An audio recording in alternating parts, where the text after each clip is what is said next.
नमस्कार मित्रांनो, इथे बघणार आहे आपण मासवडी ही रेसिपी कशी असेल ती आणि एकदम भारी चव. प्रथमतः आपण खूप छान असा मसाला भाजून घेणार आहे, तयार करणार मसाला. त्याच्यामध्ये आपण तिळापासून बनवलेला एक मसाला पण करत आहे. Step by step he recipe तुम्हाला अजिबात इथे म्हणे काही आणायची इच्छा होत नाही म्हणून. शेवटपर्यंत बघा आणि व्हिडिओ कसा वाटला ते कमेंट्समध्ये नक्की. काय बनवत आहे सांगा बघू. कोणती डिश बनणार आहे आमच्याकडे? आपण मिरचीवरला जोर आहे आजकाल. मिरची पेस्ट तयार केलेली आहे. बघू शकता तुम्ही, मिरची तयार झालेली आहे आपली बारीक पेस्ट. एक साईडला तुम्हाला तिळाचं सारण पण दिसते, तिखट बनवलेलं. त्याच्यामध्ये भरण्यासाठी लागणार आहे सारण. त्यासाठी गरम भांड्यात टाकू नको. अगदी सोप्या पद्धतीने रेसिपी बनवली आहे.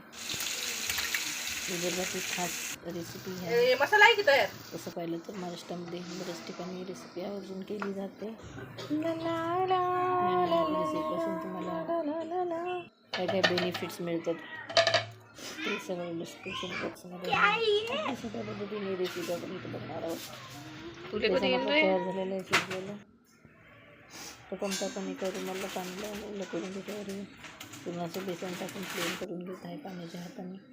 त्यानंतर तिळाचं जे सारण आपण बनवलं होतं तिखट मीठ सगळं टाकून ते आपण त्याच्यामध्ये टाकणार आहे, भरणार आहे आणि रुमालाच्या सहाय्याने त्याला बरोबर सेल देऊन ती पॅक बंद करणार, जेणेकरून आपल्याला मासवळीचा आकार यायला हवा. ह्या रेसिपी त्यासाठी मासवळी म्हणून ओळखली जाते. तयार आहे. त्याच्यात आपण काप करून घेऊया. बघा तर ही मासवडी रेसिपी तुमच्यासमोर तयार केलेली दिसते.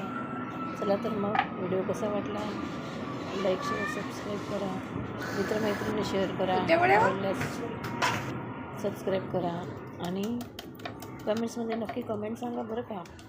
थँक्यू. आपली आवडीची रेसिपी RK रसोईघर. थँक्यू.